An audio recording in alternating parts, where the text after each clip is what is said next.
"That concerns your Majesty more than me," said the cardinal. "I should affirm the culpability." "And I deny it," said Tréville. "But his Majesty has judges, and these judges will decide." "That is best," said the king. "Send the case before the judges. It is their business to judge, and they shall judge." "Only," replied Tréville, "it is a sad thing that, in the unfortunate times in which we live, the purest life, the most incontestable virtue, cannot exempt a man from infamy and persecution.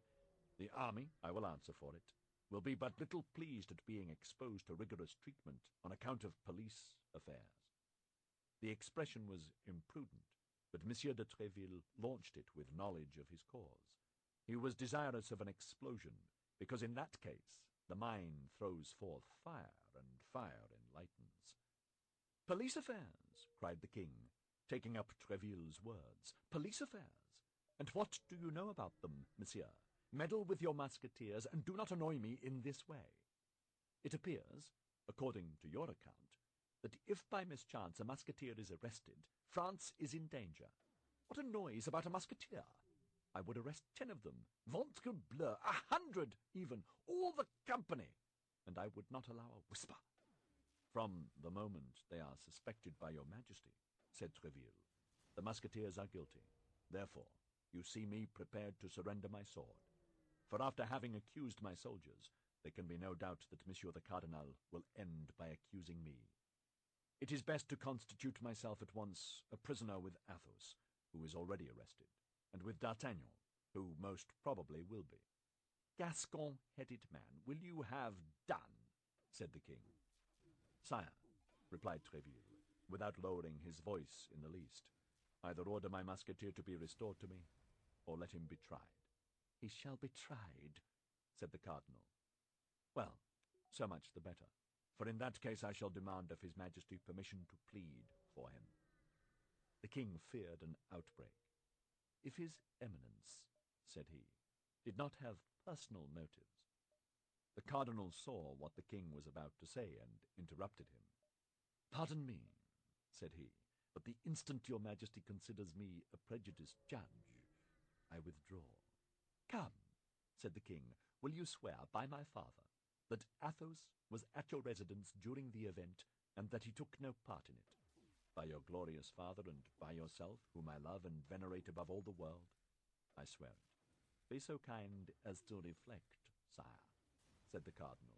"If we release the prisoner thus, we shall never know the truth."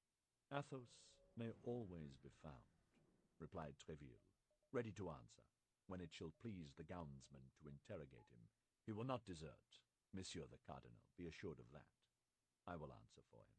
"No, he will not desert," said the king. "He can always be found, as Tréville says. Besides," added he, lowering his voice and looking with a suppliant air at the cardinal, "let us give them apparent security. That is policy." The policy of Louis XIII made Richelieu smile. "Order it as you please, sire. You possess the right of pardon." "The right of pardoning only applies to the guilty," said Tréville, who was determined to have the last word, "and my musketeer is innocent. It is not mercy, then, that you are about to accord, sire. It is justice." "And he is in the Fort l'Evêque," said the king. "Yes, sire, in solitary confinement in a dungeon, like the lowest criminal." "The devil!" murmured the king. "What must be done?" "Sign an order for his release, and all will be said," replied the cardinal. "I believe with your Majesty that Monsieur de Tréville's guarantee is more than sufficient." Tréville bowed respectfully, with a joy that was not unmixed with fear. He would have preferred an obstinate resistance on the part of the cardinal to this sudden yielding. The king signed the order for release, and Tréville carried it away without delay. As he was about to leave the presence, the cardinal gave him a friendly smile and said, "A perfect harmony reigns, sire, between the leaders and the soldiers of your musketeers, which must be profitable for the service and honorable to all. He will play me some dog's trick or other, and that immediately," said Tréville. "One has never the last word with such a man. But let us be quick. The king may change his mind in an hour." and at all events it is more difficult to replace a man in the Fort de l'Evêque or the Bastille who has got out than to keep a prisoner there who is in. Monsieur de Tréville made his entrance triumphantly into the Fort de l'Evêque, whence he delivered the Musketeer, whose peaceful indifference had not for a moment abandoned him. The first time he saw D'Artagnan, "You have come off well," said he to him. "There is your Jussac thrust paid for. There still remains that of Bernajoux, but you must not be too confident." As to the rest, Monsieur de Tréville had good reason to mistrust the cardinal, and to think that all was not over, for scarcely had the captain of the Musketeers closed the door after him than his Eminence said to the king, "Now that we are at length by ourselves, we will, if your majesty pleases, converse seriously. Sire, Buckingham has been in Paris 5 days, and only left this morning." Chapter 16, in which Monsieur Séguier, Keeper of the Seals, looks more than once for the bell in order to ring it, as he did before. It is impossible to form an idea of the impression these few words made upon Louis XIII. He grew pale and red alternately, and the cardinal saw at once that he had recovered by a single blow all the ground he had lost. "Buckingham in Paris!" cried he. "And why does he come?" "To conspire, no doubt, with your enemies, the Huguenots and the Spaniards." "No, pardieu, no, to conspire against my honor with Madame de Chevreuse, Madame de Longueville, and the Conde." "Oh, sire, what an idea! The queen is too virtuous, and besides loves your majesty too well." "Woman is weak, Monsieur Cardinal," said the king, "and as to loving me, much. I have my own opinion as to that love." "I not the less maintain," said the cardinal, "that the Duke of Buckingham came to Paris for a project wholly political, and I am sure that he came for quite another purpose, Monsieur Cardinal. But if the queen be guilty, let her tremble." "Indeed," said the cardinal, "whatever repugnance I may have to directing my mind to such a treason, your majesty compels me to think of it. Madame de Lannoy, whom, according to your majesty's command, I have frequently interrogated, told me this morning that the night before last her majesty sat up very late, that this morning she wept much, and that she was writing all day." "That's it," cried the king. "To him, no doubt. Cardinal, I must have the queen's papers." "But how to take them, sire? It seems to me that it is neither your majesty nor myself who can charge himself with such a mission." "How did they act with regard to the Marshal d'Ancre?" cried the king, in the highest state of choler. "First, her closets were thoroughly searched, and then she herself. The Marshal d'Ancre was no more than the Marshal d'Ancre, a Florentine adventurer, sire, and that was all, while the august spouse of your majesty is Anne of Austria, Queen of France, that is to say, one of the greatest princesses in the world. She is not the less guilty, Monsieur Duke. The more she has forgotten the high position in which she was placed, the more degrading is her fall. Besides, I long ago determined to put an end to all these petty intrigues of policy and love. She has near her a certain Laporte, who I believe is the mainspring of all this, I confess," said the cardinal. "You think then, as I do, that she deceives me?" said the king. "I believe, and I repeat it to your majesty, that the queen conspires against the power of the king, but I have not said against his honor. And I tell you against both. I tell you that the queen does not love me. I tell you she loves another. I tell you she loves that infamous Buckingham. Why did you not have him arrested while in Paris? Arrest the duke? Arrest the prime minister of King Charles I? Think of it, sire. What a scandal! And if the suspicions of your majesty, which I still continue to doubt, should prove to have any foundation, what a terrible disclosure! What a fearful scandal! But as he exposed himself like a vagabond or a thief, he should have been—" Louis XIII stopped, terrified at what he was about to say, while Richelieu, stretching out his neck, waited uselessly for the word which had died on the lips of the king. "He should have been—" "Nothing," said the king, "nothing. But all the time he was in Paris, you, of course, did not lose sight of him." "No, sire. Where did he lodge? Rue de l'Arpe, number 75. Where is that? By the side of the Luxembourg. Are you certain that the Queen and he did not see each other? I believe the Queen to have too high a sense of her duty, sire. But they have corresponded. It is to him that the Queen has been writing all the day. Monsieur Duke, I must have those letters. Sire, notwithstanding. Monsieur Duke, at whatever price it may be, I will have them. I would, however, beg your Majesty to observe. Do you then also join in betraying me, Monsieur Cardinal, by thus always opposing my will? Are you also in accord with Spain and England, with Madame de Chevreuse and the Queen? Sire, replied the Cardinal, sighing, I believed myself secure from such a suspicion. Monsieur Cardinal, you have heard me. I will have those letters. There is but one way. What is that? That would be to charge Monsieur de Séguier, the Keeper of the Seals, with this mission. The matter enters completely into the duties of the post. Let him be sent for instantly. He is most likely at my hotel. I requested him to call, and when I came to the Louvre, I left orders, if he came, to desire him to wait. Let him be sent for instantly. Your Majesty's orders shall be executed, but what? But the Queen will perhaps refuse to obey. My orders? Yes, if she is ignorant that these orders come from the King. Well, that she may have no doubt on that head, I will go and inform her myself. Your Majesty will not forget that I have done everything in my power to prevent a rupture. Yes, Duke, yes. I know you are very indulgent toward the Queen. Too indulgent, perhaps. We shall have occasion, I warn you, at some future period to speak of that. Whenever it shall please your Majesty. But I shall be always happy and proud, sire, to sacrifice myself to the harmony which I desire to see reign between you and the Queen of France. Very well, Cardinal, very well. But meantime send for Monsieur the Keeper of the Seals. I will go to the Queen. And Louis XIII, opening the door of communication, passed into the corridor which led from his apartments to those of Anne of Austria. The Queen was in the midst of her women, Madame de Guitaut, Madame de Sable, Madame de Montbazon, and Madame de Gamène.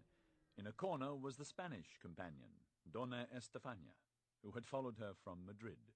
Madame Gamène was reading aloud, and everybody was listening to her with attention, with the exception of the Queen, who had, on the contrary, desired this reading in order that she might be able, while feigning to listen, to pursue the thread of her own thoughts. These thoughts, gilded as they were by a last reflection of love, were not the less sad. Anne of Austria, deprived of the confidence of her husband, pursued by the hatred of the cardinal, who could not pardon her for having repulsed a more tender feeling, having before her eyes the example of the Queen-Mother, whom that hatred had tormented all her life, though Marie de Medici, if the memoirs of the time are to be believed, had begun by according to the cardinal that sentiment which Anne of Austria always refused him. Anne of Austria had seen her most devoted servants fall around her, her most intimate confidants, her dearest favorites. Like those unfortunate persons endowed with a fatal gift, she brought misfortune upon everything she touched. Her friendship was a fatal sign which called down persecution. Madame de Chevreuse and Madame de Bernay were exiled, and Laporte did not conceal from his mistress that he expected to be arrested every instant. It was at the moment when she was plunged in the deepest and darkest of these reflections that the door of the chamber opened, and the king entered. The reader hushed herself instantly. All the ladies rose, and there was a profound silence. As to the king, he made no demonstration of politeness, only stopping before the queen. "Madame," said he, "you are about to receive a visit from the Chancellor, who will communicate certain matters to you, with which I have charged him." The unfortunate queen, who was constantly threatened with divorce, exile, and trial even, turned pale under her rouge, and could not refrain from saying, "But why this visit, sire? What can the Chancellor have to say to me that your Majesty could not say yourself?" The king turned upon his heel without reply, and almost at the same instant the captain of the guards, Monsieur de Guiton, announced the visit of the Chancellor. When the Chancellor appeared, the king had already gone out by another door. The Chancellor entered, half smiling, half blushing. As we shall probably meet with him again in the course of our history, it may be well for our readers to be made at once acquainted with him. This Chancellor was a pleasant man. He was Desroches-le-Mal, canon of Notre-Dame, who had formerly been valet of a bishop, who introduced him to His Eminence as a perfectly devout man. The cardinal trusted him, and therein found his advantage. There are many stories related of him, and among them this. After a wild youth, he had retired into a convent, there to expiate, at least for some time, the follies of adolescence. On entering this holy place, the poor penitent was unable to shut the door so close as to prevent the passions he fled from entering with him. He was incessantly attacked by them, and the superior, to whom he had confided this misfortune, wishing as much as in him lay to free him from them, had advised him, in order to conjure away the tempting demon, to have recourse to the bell-rope, and ring with all his might. At the denunciating sound, the monks would be rendered aware that temptation was besieging a brother, and all the community would go to prayers. This advice appeared good to the future Chancellor. He conjured the evil spirit with abundance of prayers offered up by the monks. But the devil did not suffer himself to be easily dispossessed from a place in which he has fixed his garrison. In proportion as they redoubled the exorcisms, he redoubled the temptations, so that day and night the bell was ringing full swing, announcing the extreme desire for mortification which the penitent experienced. The monks had no longer an instant of repose. By day they did nothing but ascend and descend the steps which led to the chapel. At night, in addition to complines and matins, they were further obliged to leap 20 times out of their beds and prostrate themselves on the floor of their cells. It is not known whether it was the devil who gave way, or the monks who grew tired, but within 3 months the penitent reappeared in the world with the reputation of being the most terrible possessed that ever existed. On leaving the convent, he entered into the magistracy, became president on the place of his uncle, embraced the cardinal's party, which did not prove want of sagacity, became chancellor, served His Eminence with zeal in his hatred against the Queen Mother and his vengeance against Anne of Austria, stimulated the judges in the affair of Calais, encouraged the attempts of Monsieur de la Femat, chief gamekeeper of France. Then, at length, invested with the entire confidence of the cardinal, a confidence which he had so well earned, he received the singular commission for the execution of which he presented himself in the Queen's apartments. The Queen was still standing when he entered, but scarcely had she perceived him than she reseated herself in her armchair, and made a sign to her women to resume their cushions and stools, and with an air of supreme hauteur said, "What do you desire, monsieur? And with what object do you present yourself here? To make, madame, in the name of the king, and without prejudice to the respect which I have the honor to owe to your majesty, a close examination into all your papers." "How, monsieur? An investigation of my papers? Mine? Truly, this is an indignity." "Be kind enough to pardon me, madame, but in this circumstance I am but the instrument which the king employs. Has not his majesty just left you? And has he not himself asked you to prepare for this visit? Search, then, monsieur. I am a criminal as it appears. Estefania, give up the keys of my drawers and my desks." For form's sake, the Chancellor paid a visit to the pieces of furniture named, but he well knew that it was not in a piece of furniture that the Queen would place the important letter she had written that day. When the Chancellor had opened and shut 20 times the drawers of the secretaries, it became necessary, whatever hesitation he might experience, it became necessary, I say, to come to the conclusion of the affair. That is to say, to search the Queen herself. The Chancellor advanced, therefore, toward Anne of Austria, and said with a very perplexed and embarrassed air, "And now it remains for me to make the principal examination." "What is that?" asked the Queen, who did not understand, or rather was not willing to understand.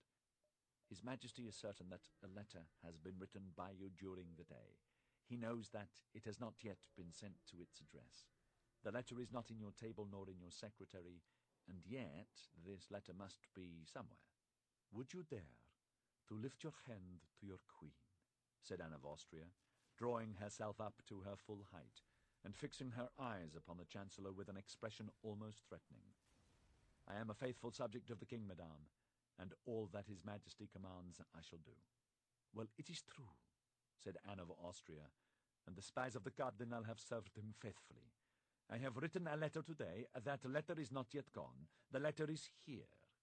And the queen laid her beautiful hand on her bosom.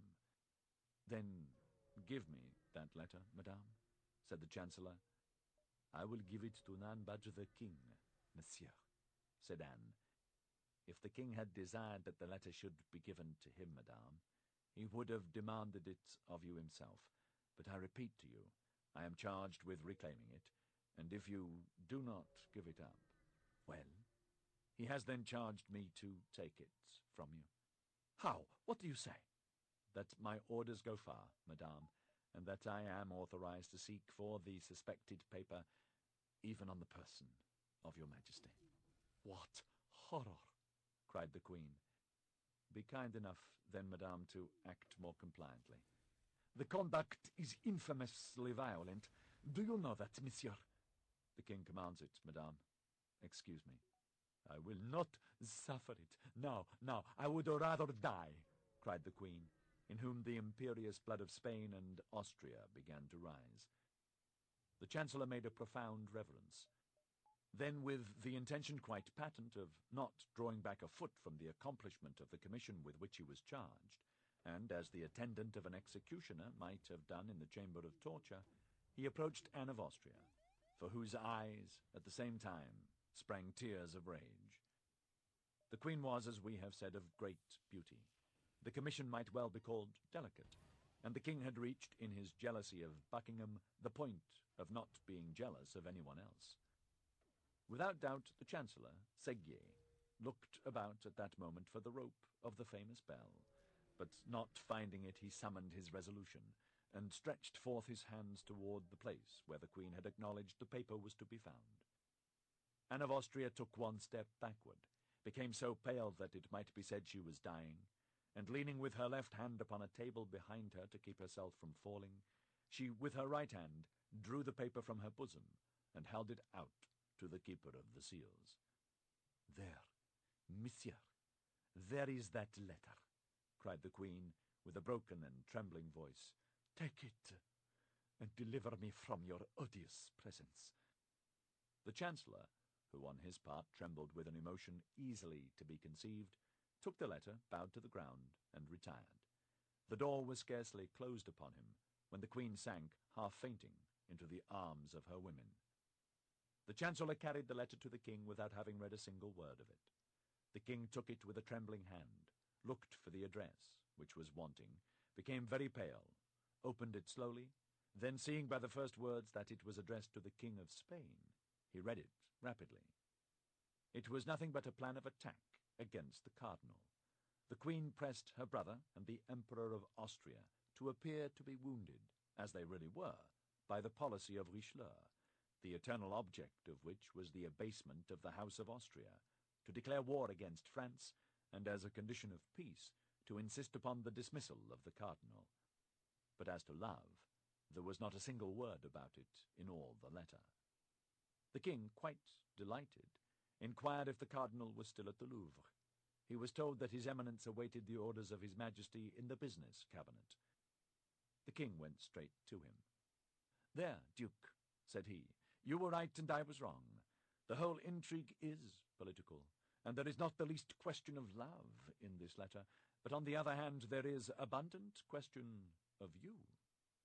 The cardinal took the letter and read it with the greatest attention. Then, when he had arrived at the end of it, he read it a second time. Well, your majesty, said he, you'll see how far my enemies go. They menace you with 2 wars if you do not dismiss me. In your place, in truth, sire, I should yield to such powerful instance, and on my part, it would be a real happiness to withdraw from public affairs. What say you, Duke? I say, sire, that my health is sinking under these excessive struggles and these never-ending labors. I say that according to all probability I shall not be able to undergo the fatigues of the siege of La Rochelle, and that it would be far better that you should appoint there either Monsieur de Conde, Monsieur de Bassompierre, or some valiant gentleman whose business is war, and not me, who am a churchman, and who am constantly turned aside for my real vocation to look after matters for which I have no aptitude. You would be the happier for it at home, sire, and I do not doubt you would be the greater for it abroad. Monsieur Duke, said the king, I understand you. Be satisfied, all who are named in that letter shall be punished as they deserve, even the queen herself. What do you say, sire? God forbid that the queen should suffer the least inconvenience or uneasiness on my account. She has always believed me, sire, to be her enemy. Although your majesty can bear witness that I have always taken her part warmly, even against you. Oh, if she betrayed your majesty on the side of your honor, it would be quite another thing, and I should be the first to say, no grace, sire, no grace for the guilty. Happily there is nothing of the kind, and your majesty has just acquired a new proof of it. That is true, Monsieur Cardinal, said the king, and you were right, as you always are, but the queen not the less deserves all my anger. It is you, sire, who have now incurred hers, and even if she were to be seriously offended, I could well understand it. Your majesty has treated her with a severity. It is thus I will always treat my enemies and yours, Duke, however high they may be placed, and whatever peril I may incur in acting severely toward them. The queen is my enemy, but is not yours, sire. On the contrary, she is a devoted, submissive, and irreproachable wife. Allow me then, sire, to intercede for her with your majesty. Let her humble herself then, and come to me first. On the contrary, sire, set the example. You have committed the first wrong, since it was you who suspected the queen. What? I make the first advances? Said the king. Never! Sir, I entreat you to do so. Besides, in what manner can I make advances first? By doing a thing which you know will be agreeable to her. What is that? Give a ball. You know how much the queen loves dancing. I will answer for it.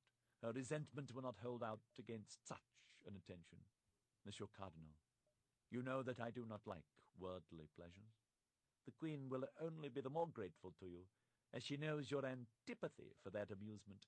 Besides, it will be an opportunity for her to wear those beautiful diamonds which you gave her recently on her birthday, and with which she has since had no occasion to adorn herself. We shall see, Monsieur Cardinal, we shall see, said the king, who, in his joy at finding the queen guilty of a crime which he cared little about, and innocent of a fault of which he had great dread, was ready to make up all differences with her. We shall see, but upon my honor, you are too indulgent toward her.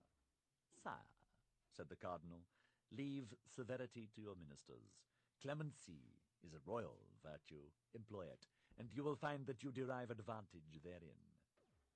Thereupon the cardinal, hearing the clock strike 11, bowed low, asking permission of the king to retire, and supplicating him to come to a good understanding with the queen.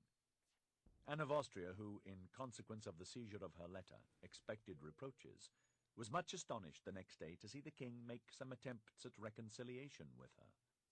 Her first movement was repellent. Her womanly pride and her queenly dignity had both been so cruelly offended that she could not come round at the first advance. But over-persuaded by the advice of her women, she at last had the appearance of beginning to forget.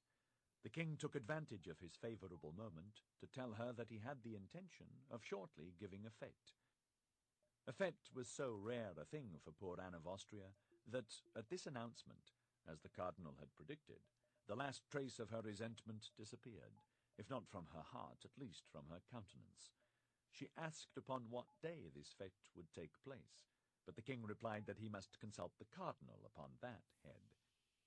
Indeed, every day the king asked the cardinal when this fete should take place, and every day the cardinal, under some pretext, deferred fixing it.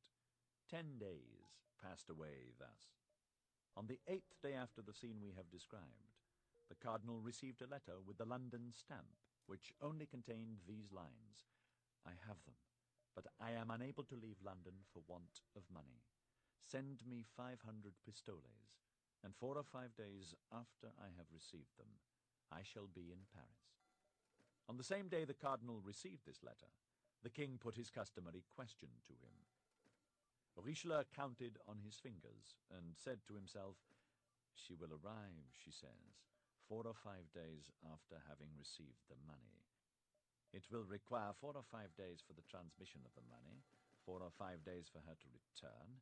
That makes 10 days. Now, allowing for contrary winds, accidents, and a woman's weakness, there are 12 days.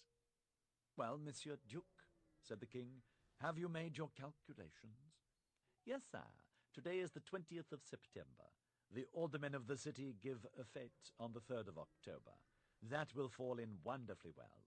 You will not appear to have gone out of your way to please the Queen." Then the cardinal added, "Apropos, sire, do not forget to tell Her Majesty the evening before the fete that you should like to see how her diamond studs become her." Chapter 17. Bonacieux at home. It was the second time the cardinal had mentioned these diamond studs to the king. Louis XIII was struck with this insistence, and began to fancy that this recommendation concealed some mystery. More than once the king had been humiliated by the cardinal, whose police, without having yet attained the perfection of the modern police, were excellent, being better informed than himself, even upon what was going on in his own household. He hoped then, in a conversation with Anne of Austria, to obtain some information from that conversation, and afterward to come upon his eminence with some secret which the cardinal either knew or did not know, but which, in either case, would raise him infinitely in the eyes of his minister. He went then to the Queen, and according to custom accosted her with fresh menaces against those who surrounded her. Anne of Austria lowered her head, allowed the torrent to flow on without replying, hoping that it would cease of itself. But this was not what Louis XIII meant. Louis XIII wanted a discussion from which some light or other might break, convinced as he was that the cardinal had some afterthought, and was preparing for him one of those terrible surprises which his eminence was so skilful in getting up. He arrived at this end by his persistence in accusation. "But," cried Anne of Austria, tired of these vague attacks, "but, sire, you do not tell me all that you have in your heart. What have I done, then? Let me know what crime I have committed. It is impossible that your Majesty can make all this ado about a letter written to my brother." The king, attacked in a manner so direct, did not know what to answer, and he thought that this was the moment for expressing the desire which he was not going to have made until the evening before the fete. "Madame," said he with dignity, "there will shortly be a ball at the Hôtel de Ville. I wish, in order to honor our worthy alderman, you should appear in ceremonial costume, and above all, ornamented with the diamond studs which I gave you on your birthday. That is my answer." The answer was terrible. Anne of Austria believed that Louis XIII knew all, and that the cardinal had persuaded him to employ this long dissimulation of 7 or 8 days, which likewise was characteristic. She became excessively pale, leaned her beautiful hand upon a console, which hand appeared then like one of wax, and looking at the king with terror in her eyes, she was unable to reply by a single syllable. "You hear, madame," said the king, who enjoyed the embarrassment to its full extent, but without guessing the cause. "You hear, madame?" "Yes, sire, I hear," stammered the queen. "You will appear at this ball?" "Yes." "With those studs?" "Yes." The queen's paleness, if possible, increased. The king perceived it and enjoyed it with that cold cruelty which was one of the worst sides of his character. "Then that is agreed," said the king, "and that is all I had to say to you." "But on what day will this ball take place?" asked Anne of Austria. Louis XIII felt instinctively that he ought not to reply to this question, the queen having put it in an almost dying voice. "Oh, very shortly, madame," said he, "but I do not precisely recollect the date of the day. I will ask the cardinal." "It was the cardinal, then, who informed you of this fete?" "Yes, madame." replied the astonished king. "But why do you ask that?" "It was he who told you to invite me to appear with these studs." "That is to say, madame." "It was he, sire, it was he." "Well, and what does it signify whether it was he or I? Is there any crime in this request?" "No, sire." "Then you will appear?" "Yes, sire." "That is well," said the king, retiring. "That is well, I count upon it." The queen made a curtsy, less from etiquette than because her knees were sinking under her. The king went away enchanted. "I am lost," murmured the queen, "lost, for the cardinal knows all, and it is he who urges on the king, who as yet knows nothing but will soon know everything. I am lost. My God, my God, my God!" She knelt upon a cushion and prayed, with her head buried between her palpitating arms. In fact, her position was terrible. Buckingham had returned to London. Madame Chevreuse was at Tours. More closely watched than ever, the queen felt certain, without knowing how to tell which, that one of her women had betrayed her. Laporte could not leave the Louvre. She had not a soul in the world in whom she could confide. Thus, while contemplating the misfortune which threatened her and the abandonment in which she was left, she broke out into sobs and tears. "Can I be of service to your Majesty?" said all at once a voice full of sweetness and pity. The queen turned sharply round, for there could be no deception in the expression of that voice. It was a friend who spoke thus. In fact, at one of the doors which opened into the queen's apartment appeared the pretty Madame Bonacieux. She had been engaged in arranging the dresses and linen in a closet when the king entered. She could not get out, and had heard all. The queen uttered a piercing cry at finding herself surprised, for in her trouble she did not at first recognize the young woman who had been given to her by Laporte. "Oh, fear nothing, madame," said the young woman, clasping her hands and weeping herself at the queen's sorrows. "I am your Majesty's body and soul, and however far I may be from you, however inferior may be my position, I believe I have discovered a means of extricating your Majesty from your trouble." "You? Oh, heaven, you!" cried the queen. "But look me in the face. I am betrayed on all sides. Can I trust in you?" "Oh, madame," cried the young woman, falling on her knees, "upon my soul, I am ready to die for your Majesty." This expression sprang from the very bottom of the heart, and like the first, there was no mistaking it. "Yes," continued Madame Bonacieux, "yes, there are traitors here, but by the holy name of the Virgin, I swear that no one is more devoted to your Majesty than I am. Those studs which the king speaks of, you gave them to the Duke of Buckingham, did you not? Those studs were enclosed in a little rosewood box, which he held under his arm. Am I deceived? Is it not so, madame?" "Oh, my God, murmured the queen, whose teeth chattered with fright. "Well, those studs," continued Madame Bonacieux, "we must have them back again." "Yes, without doubt. It is necessary," cried the queen. "But how am I to act? How can it be effected?" "Someone must be sent to the Duke." "But who? In whom can I trust?" "Place confidence in me, madame. Do me that honor, my queen, and I will find a messenger." "But I must write." "Oh, yes, that is indispensable. 2 words from the hand of your Majesty and your private seal. But these 2 words would bring about my condemnation, divorce, exile. Yes, if they fell into infamous hands. But I will answer for these 2 words being delivered to their address. Oh, my God, I must then place my life, my honor, my reputation in your hands? Yes, madame, you must, and I will save them all. But how? Tell me at least the means. My husband had been at liberty these 2 or 3 days. I have not yet had time to see him again. He is a worthy, honest man who entertains neither love nor hatred for anybody. He will do anything I wish.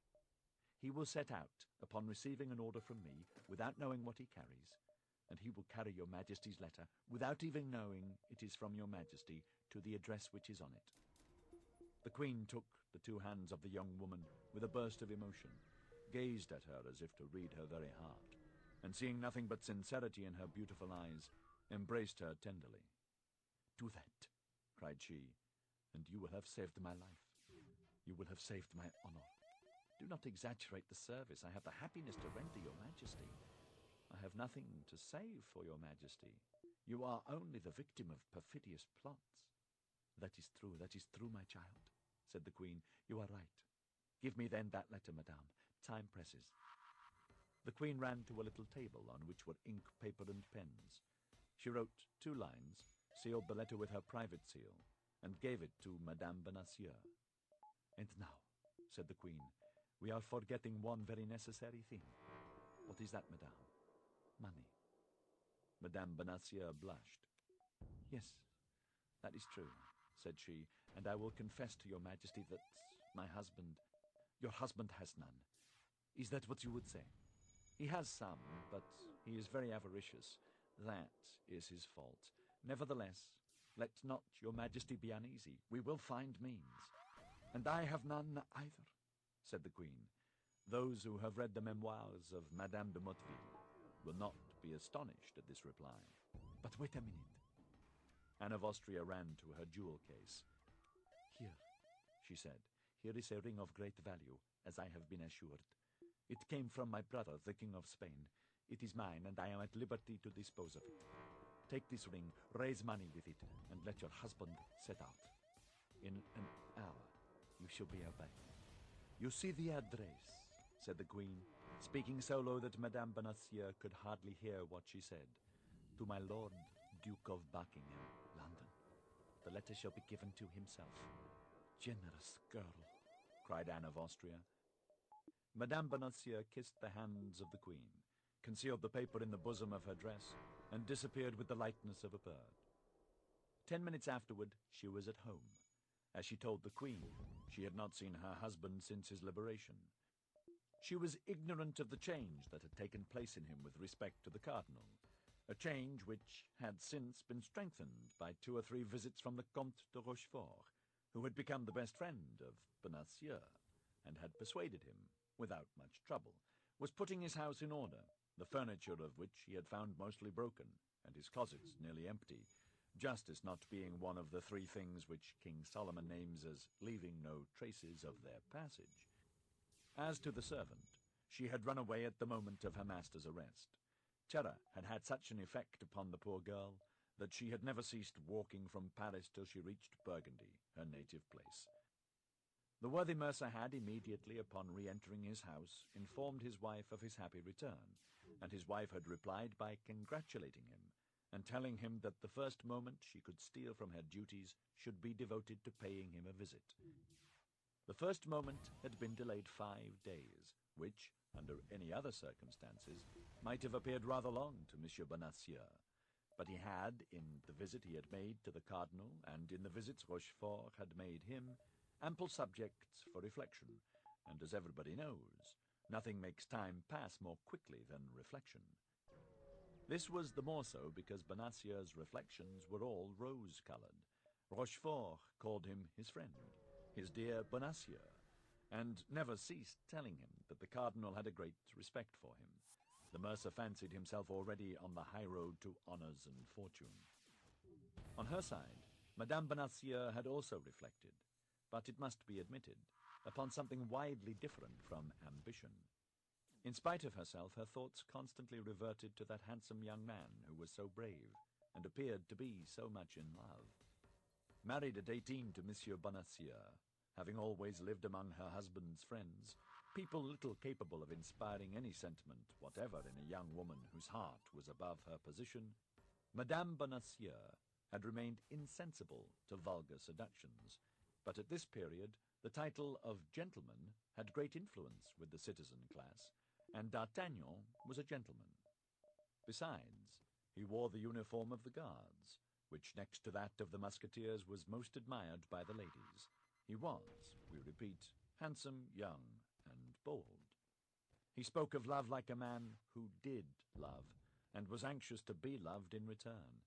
There was certainly enough in all this to turn a head only 23 years old, and Madame Bonacieux had just attained that happy period of life. The couple then, although they had not seen each other for 8 days, and during that time serious events had taken place in which both were concerned, accosted each other with a degree of preoccupation. Nevertheless, Bonacieux manifested real joy, and advanced toward his wife with open arms. Madame Bonacieux presented her cheek to him. "Let us talk a little," said she. "How?" said Bonacieux, astonished. "Yes, I have something of the highest importance to tell you." "True," said he, "and I have some questions sufficiently serious to put to you. Describe to me your abduction, I pray you." "Oh, that's of no consequence just now," said Madame Bonacieux. "And what does it concern, then?" "My captivity. I heard of it the day it happened, but as you were not guilty of any crime, as you were not guilty of any intrigue, as you, in short, knew nothing that could compromise yourself or anybody else, I attached no more importance to that event than it merited." "You speak very much at your ease, madame," said Bonacieux, hurt at the little interest his wife showed in him. "Do you know that I was plunged during a day and night in a dungeon of the Bastille?" "Oh, a day and a night soon pass away. Let us return to the object that brings me here." "What? That which brings you home to me? Is it not the desire of seeing a husband again, from whom you have been separated for a week?" asked the mercer, piqued to the quick. "Yes, that first, and other things afterward." "Speak. It is a thing of the highest interest, and upon which our future fortune perhaps depends." "The complexion of our fortune has changed very much since I saw you, Madame Bonacieux, and I should not be astonished if in the course of a few months it were to excite the envy of many folks." "Yes, particularly if you follow the instructions I am about to give you." "Me?" "Yes, you. There is good and holy action to be performed, monsieur, and much money to be gained at the same time." Madame Bonacieux knew that in talking of money to her husband, she took him on his weak side. But a man, were he even a mercer, when he had talked for 10 minutes with Cardinal Richelieu, is no longer the same man. "Much money to be gained," said Bonacieux, protruding his lip. "Yes, much." "About how much?" 1,000 pistoles, perhaps." "What you demand of me is serious, then?" "It is indeed." "What must be done?" "You must go away immediately. I will give you a paper which you must not part with on any account, and which you will deliver into the proper hands." "And whither am I to go?" "To London." "I go to London? Go to, you jest. I have no business in London." "But others wish that you should go there." "But who are those others?" "I warn you that I will never again work in the dark, and that I will know not only to what I expose myself, but for whom I expose myself." "An illustrious person sends you. An illustrious person awaits you. The recompense will exceed your expectations. That is all I promise you." "More intrigues. Nothing but intrigues. Thank you, madame. I am aware of them now. Monsieur Cardinal has enlightened me on that head." "The Cardinal?" cried Madame Bonacieux. "Have you seen the Cardinal?" "He sent for me," answered the mercer proudly. "And you responded to his bidding, you imprudent man?" "Well, I can't say I had much choice of going or not going, for I was taken to him between 2 guards. It is true also that, as I did not then know his eminence, if I had been able to dispense with the visit, I should have been enchanted." "He ill-treated you, then? He threatened you?" "He gave me his hand and called me his friend." "His friend? Do you hear that, madame? I am the friend of the great Cardinal." "Of the great Cardinal?" "Perhaps you would contest his right to that title, madame?" "I would contest nothing, but I tell you that the favour of a minister is ephemeral, and that a man must be mad to attach himself to a minister. There are powers above his which do not depend upon a man or the issue of an event. It is to these powers we should rally." "I am sorry for it, madame, but I acknowledge not her power, but that of the great man whom I have the honour to serve." "You serve the Cardinal?" "Yes, madame, and as his servant, I will not allow you to be concerned in plots against the safety of the state, or to serve the intrigues of a woman who is not French, and who has a Spanish heart. Fortunately, we have the great Cardinal. His vigilant eye watches over and penetrates to the bottom of the heart." Bonacieux was repeating word for word a sentence which he had heard from the Comte de Rochefort. But the poor wife, who had reckoned on her husband, and who, in that hope, had answered for him to the Queen, did not tremble the less, both at the danger into which she had nearly cast herself, and at the helpless state to which she was reduced. Nevertheless, knowing the weakness of her husband, and more particularly his cupidity, she did not despair of bringing him round to her purpose. "Are you a cardinalist, then, monsieur, are you?" cried she. "And you serve the party of those who maltreat your wife and insult your queen?" "Private interests are as nothing before the interests of all. I am for those who save the state," said Bonacieux emphatically. "And what do you know about the state you talk of?" said Madame Bonacieux, shrugging her shoulders. "Be satisfied with being a plain, straightforward citizen, and turn to that side which offers the most advantages." "Hey!" said Bonacieux, slapping a plump round bag which returned a sound of money. "What do you think of this, Madame Preacher? Whence comes that money?" "You do not guess." "From the cardinal." "From him, and from my friend the Comte de Rochefort." "The Comte de Rochefort? Why, it was he who carried me off." "That may be, madame." "And you received silver from that man?" "Have you not said that that abduction was entirely political?" "Yes, but that abduction had for its object the betrayal of my mistress, to draw from me by torture confessions that might compromise the honor and perhaps the life of my august mistress." "Madame," replied Bonacieux, "your august mistress is a perfidious Spaniard, and what the cardinal does is well done." "Monsieur," said the young woman, "I know you to be cowardly, avaricious, and foolish, but I never till now believed you infamous." "Madame," said Bonacieux, who had never seen his wife in a passion, and who recoiled before this conjugal anger. "Madame, what do you say?" "I say you are a miserable creature," continued Madame Bonacieux, who saw she was regaining some little influence over her husband. "You meddle with politics, do you? And still more with cardinalist politics. Why, you sell yourself body and soul to the demon, the devil, for money." "No, to the cardinal." "It's the same thing," cried the young woman. "Who calls Richelieu, calls Satan." Hold your tongue, madame. You may be overheard." "Yes, you are right. I should be ashamed for anyone to know your baseness. But what do you require of me, then? Let us see. I have told you. You must depart instantly, monsieur. You must accomplish loyally the commission with which I deign to charge you, and on that condition I pardon everything. I forget everything, and what is more," and she held out her hand to him, "I restore my love." Bonacieux was cowardly and avaricious, but he loved his wife. He was softened. A man of 50 cannot long bear malice with a wife of 23. Madame Bonacieux saw that he hesitated. "Come, have you decided?" said she. "But, my dear love, reflect a little upon what you require of me. London is far from Paris, very far, and perhaps the commission with which you charge me is not without dangers. What matters it if you avoid them?" "Hold, Madame Bonacieux," said the mercer. "Hold. I positively refuse. Intrigues terrify me. I have seen the Bastille. That's a frightful place, that Bastille. Only to think of it makes my flesh crawl. They threatened me with torture. Do you know what torture is? Wooden points that they stick in between your legs till your bones stick out. No, positively, I will not go. And morbleu, why do you not go yourself? For in truth, I think I have hitherto been deceived in you. I really believe you are a man, and a violent one too. And you are a woman, a miserable woman, stupid and brutal.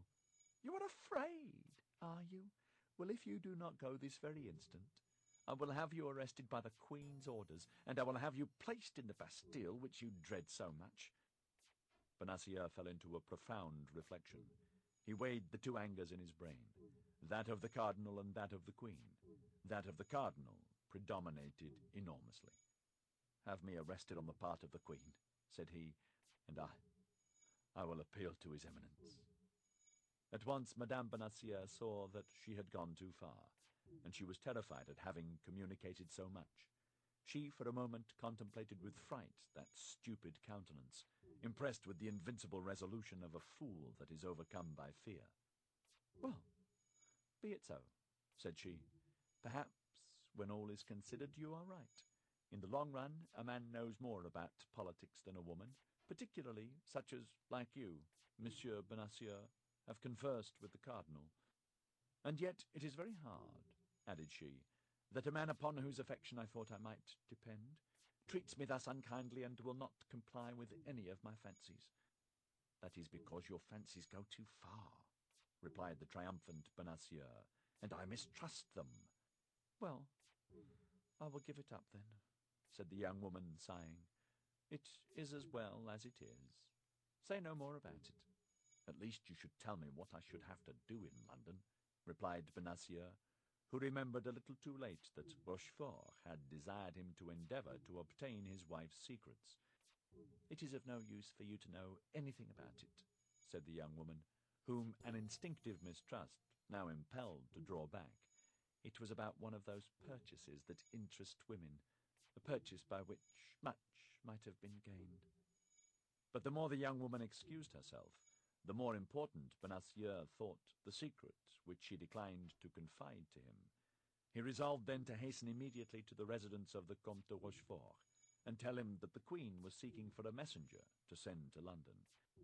Pardon me for quitting you, my dear Madame Bonacieux, said he, but not knowing you would come to see me, I had made an engagement with a friend. I shall soon return. And if you will wait only a few minutes for me, as soon as I have concluded my business with that friend, as it is growing late, I will come back and reconduct you to the Louvre. Thank you, monsieur. You are not brave enough to be of any use to me whatever, replied Madame Bonacieux. I shall return very safely to the Louvre all alone. As you please, Madame Bonacieux, said the ex-mercer. Shall I see you again soon?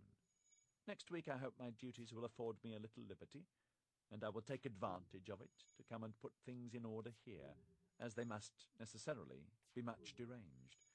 Very well. I shall expect you. You are not angry with me? Not the least in the world. Till then, then. Till then. Bonacieux kissed his wife's hand, and set off at a quick pace. Well, said Madame Bonacieux, when her husband had shut the street door and she found herself alone, that imbecile lacked but one thing to become a cardinalist. And I, who have answered for him to the Queen, I who have promised my poor mistress. Oh, my God, she will take me for one of those wretches with whom the palace swarms and who are placed about her as spies. Ah, Monsieur Bonacieux, I never did love you much, but now it is worse than ever. I hate you, and on my word you shall pay for this. At the moment she spoke these words, a rap on the ceiling made her raise her head, and a voice which reached her through the ceiling cried, Dear Madame Bonacieux, open for me the little door on the alley, and I will come down to you. Chapter 18. Lover and Husband. Ah, Madame, said D'Artagnan, entering by the door which the young woman opened for him, allow me to tell you that you have a bad sort of a husband. You have then overheard our conversation? Asked Madame Bonacieux eagerly, and looking at D'Artagnan with disquiet. The whole. But how, my God? By a mode of proceeding known to myself, and by which I likewise overheard the more animated conversation which he had with the cardinal's police. And what did you understand by what we said? 1,000 things. In the first place, that unfortunately your husband is a simpleton and a fool. In the next place, you are in trouble, of which I am very glad, as it gives me an opportunity of placing myself at your service, and God knows I am ready to throw myself into the fire for you. Finally, that the Queen wants a brave, intelligent, devoted man to make a journey to London for her. I have at least 2 of the 3 qualities you stand in need of, and here I am. Madame Bonacieux made no reply, but her heart beat with joy, and secret hope shone in her eyes. And what guarantee will you give me, asked she, if I consent to confide this message to you? My love for you. Speak, command. What is to be done? My God, murmured the young woman. Ought I to confide such a secret to you, monsieur? You are almost a boy. I see that you require someone to answer for me. I admit that would reassure me greatly. Do you know Athos? No. Porthos? No. Aramis? No. Who are these gentlemen? 3 of the king's musketeers. Do you know Monsieur de Treville, their captain? Oh, yes, him. I know him. Not personally, but from having heard the Queen speak of him more than once as a brave and loyal gentleman. You do not fear lest he should betray you to the cardinal? Oh, no, certainly not. Well, reveal your secret to him, and ask him whether, however important, however valuable, however terrible it may be, you may not confide it to me. But this secret is not mine, and I cannot reveal it in this manner. You are about to confide it to Monsieur Bonacieux, said D'Artagnan with chagrin, as one confides a letter to the hollow of a tree, to the wing of a pigeon, to the collar of a dog.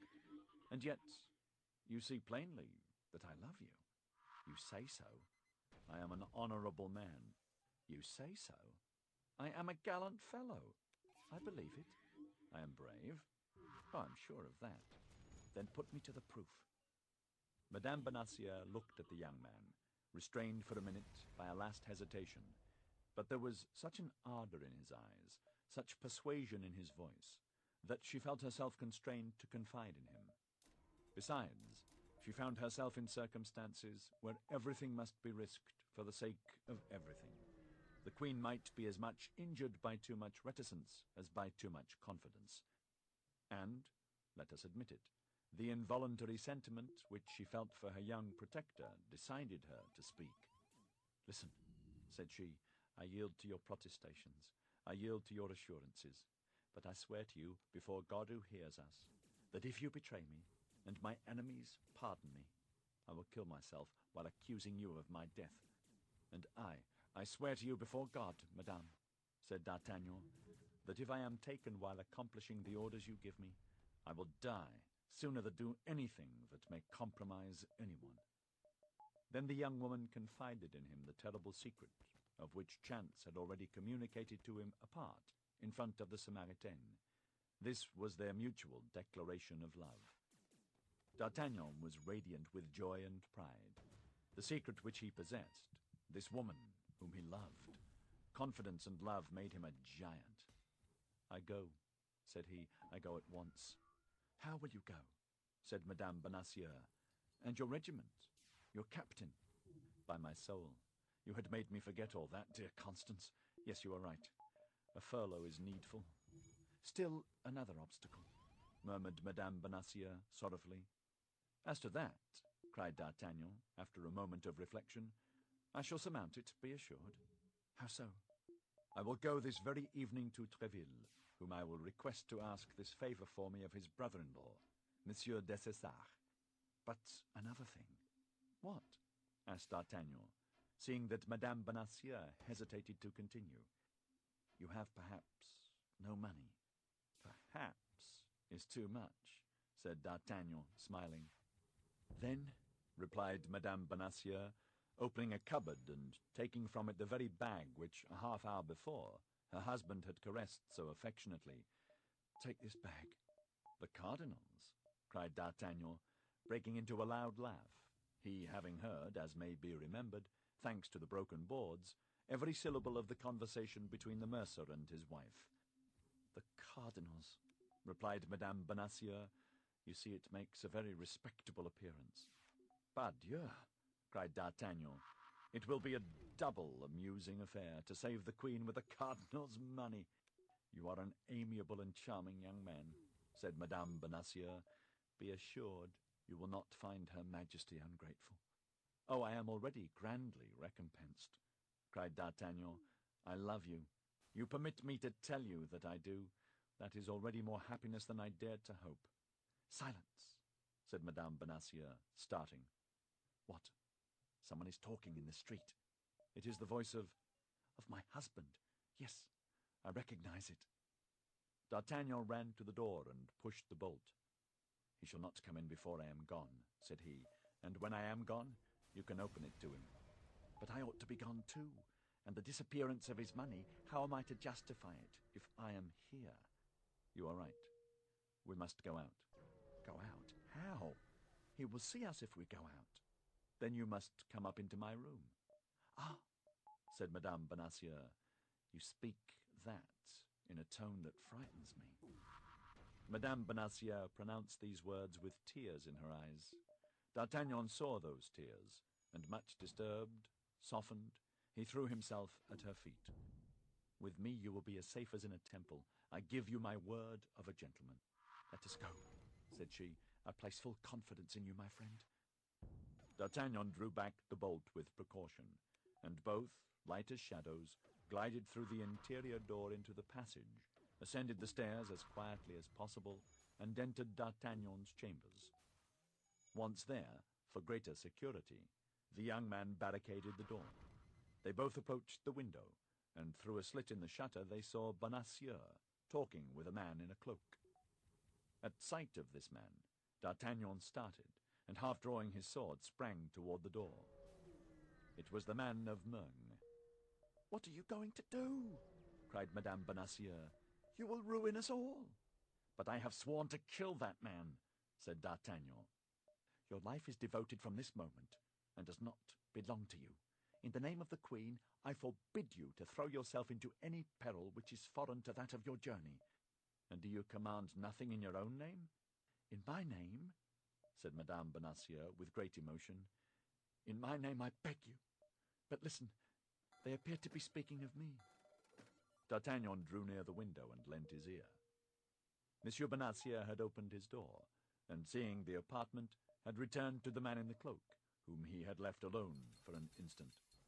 "She is gone," said he. "She must have returned to the Louvre." "You are sure," replied the stranger, "that she did not suspect the intentions with which you went out?" "No," replied Bonacieux with a self-sufficient air. "She is too superficial a woman." "Is the young guardsman at home?" "I do not think he is. As you see, his shutter is closed, and you can see no light shine through the chinks of the shutters. All the same, it is well to be certain." "How so?" "By knocking at his door. Go. I will ask his servant." Bonacieux re-entered the house, passed through the same door that had afforded a passage for the two fugitives, went up to D'Artagnan's door, and knocked. No one answered. Porthos, in order to make a greater display, had that evening borrowed Planchet. As to D'Artagnan, he took care not to give the least sign of existence. The moment the hand of Bonacieux sounded on the door, the two young people felt their hearts bound within them. "There is nobody within," said Bonacieux. "Never mind. Let us return to your apartment. We shall be safer there than in the doorway." "Ah, my God," whispered Madame Bonacieux, "we shall hear no more." "On the contrary," said D'Artagnan, "we shall hear better." D'Artagnan raised the 3 or 4 boards which made his chamber another ear of Dionysius, spread a carpet on the floor, went upon his knees, and made a sign to Madame Bonacieux to stoop, as he did, toward the opening. "You are sure there is nobody there?" said the stranger. "I will answer for it," said Bonacieux. "And you think that your wife has returned to the Louvre, without speaking to anyone but yourself?" "I am sure of it." "That is an important point. Do you understand? Then the news I brought you is of value." "The greatest, my dear Bonacieux. I don't conceal this from you." "Then the cardinal will be pleased with me." "I have no doubt of it." "The great cardinal! Are you sure in her conversation with you that your wife mentioned no names?" "I think not. She did not name Madame de Chevreuse, the Duke of Buckingham, or Madame de Vernay. No, she only told me she wished to send me to London to serve the interests of an illustrious personage." "The traitor!" murmured Madame Bonacieux. "Silence!" said D'Artagnan, taking her hand, which, without thinking of it, she abandoned to him. "Never mind," continued the man in the cloak. "You were a fool not to have pretended to accept the mission. You would then be in present possession of the letter. The state, which is now threatened, would be safe, and you, and I, well, the cardinal would have given you letters of nobility." "Did he tell you so?" "Yes, I know that he meant to afford you that agreeable surprise." "Be satisfied," replied Bonacieux. "My wife adores me, and there is yet time." "The ninny!" murmured Madame Bonacieux. "Silence!" said D'Artagnan, pressing her hand more closely. "How is there still time?"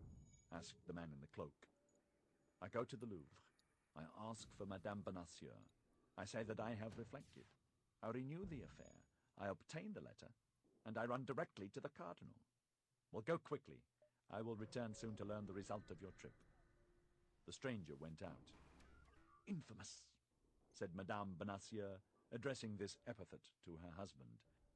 "Silence," said D'Artagnan, pressing her hand still more warmly. A terrible howling interrupted these reflections of D'Artagnan and Madame Bonacieux. It was her husband, who had discovered the disappearance of the money-bag, and was crying, "Thieves!"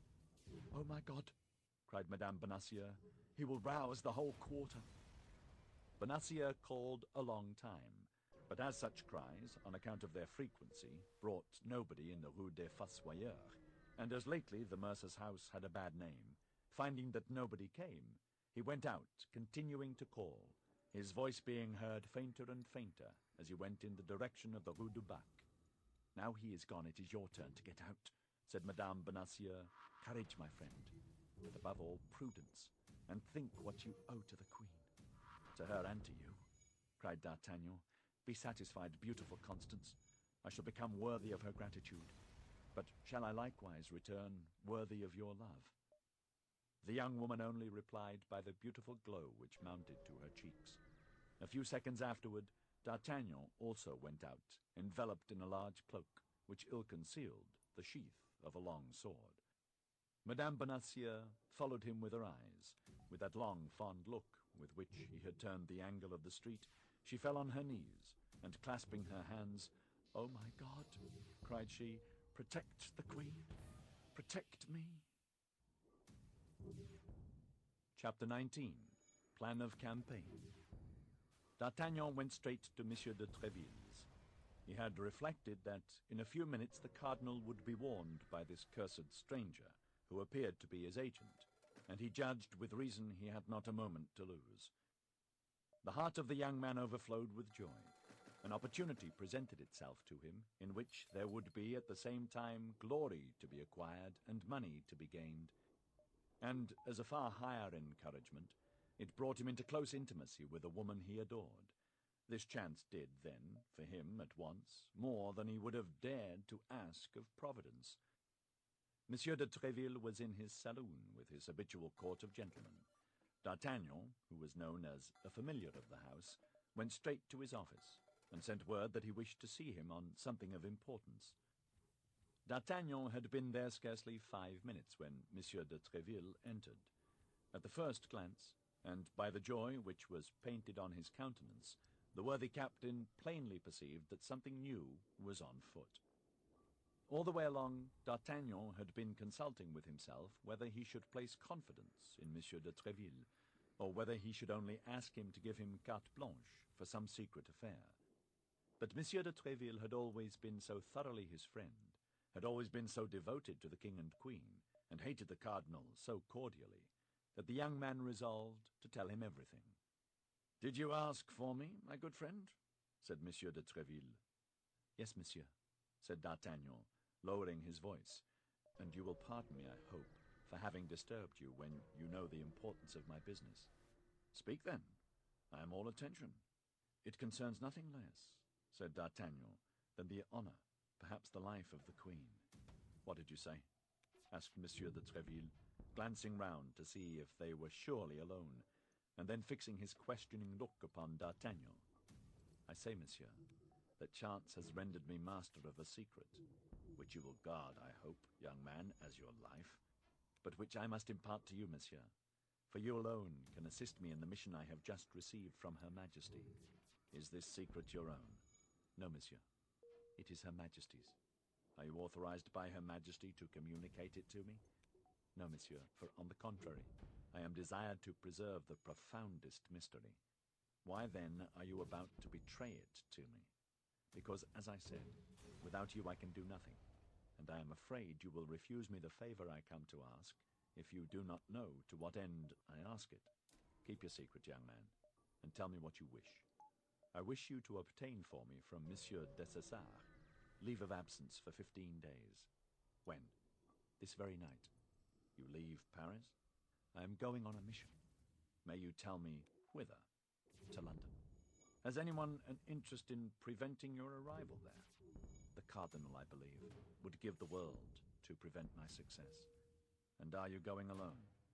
I am going alone. In that case, you will not get beyond Bondy. I tell you so, by the faith of de Treville. How so? You will be assassinated, and I shall die in the performance of my duty. But your mission will not be accomplished. That is true, replied D'Artagnan. Believe me, continued Treville, in enterprises of this kind, in order that one may arrive, 4 must set out. Ah, you are right, monsieur, said D'Artagnan.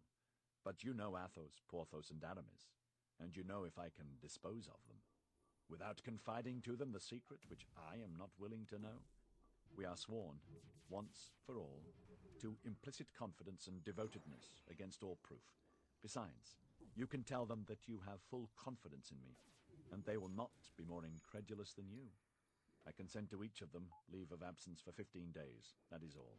To Athos, whose wound still makes him suffer, to go to the waters of Forges. To Porthos and Aramis to accompany their friend, whom they are not willing to abandon in such a painful condition. Sending their leave of absence will be proof enough that I authorize their journey. Thanks, monsieur. You are 100 times too good.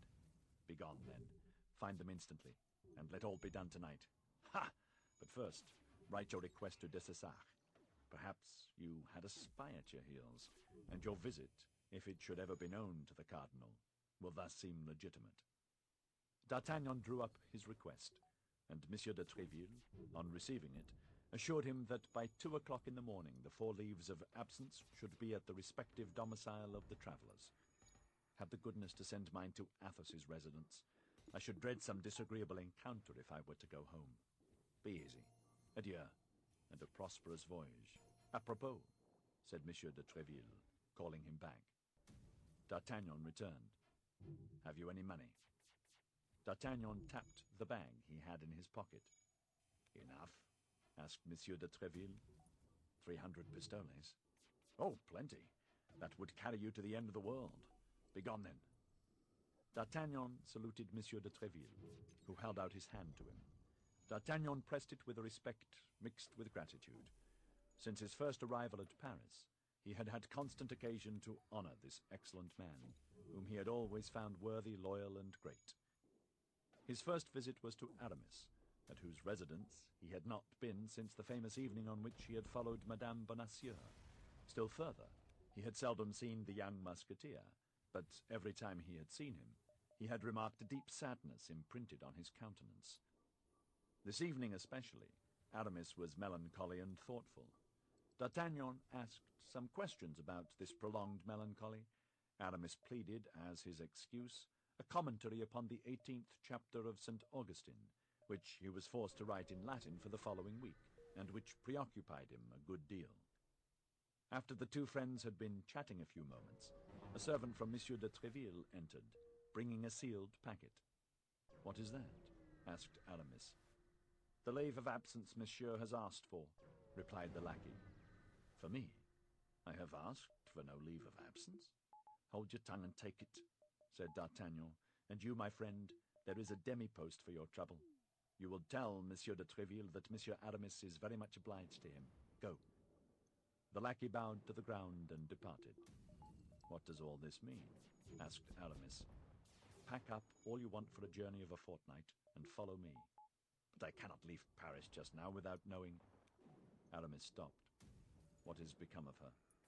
"I suppose you mean—" continued D'Artagnan. "Become of whom?" replied Aramis. "The woman who was here. The woman with the embroidered handkerchief." "Who told you there was a woman here?" replied Aramis, becoming as pale as death. "I saw her." "And you know who she is?" "I believe I can guess, at least." "Listen," said Aramis, "since you appear to know so many things, can you tell me what is become of that woman?" "I presume that she has returned to Tours." "To Tours? Yes, that may be. You evidently know her. But why did she return to Tours without telling me anything?" "Because she was in fear of being arrested." "Why has she not written to me, then?" because she was afraid of compromising you. D'Artagnan, you restore me to life, cried Aramis. I fancied myself despised, betrayed. I was so delighted to see her again.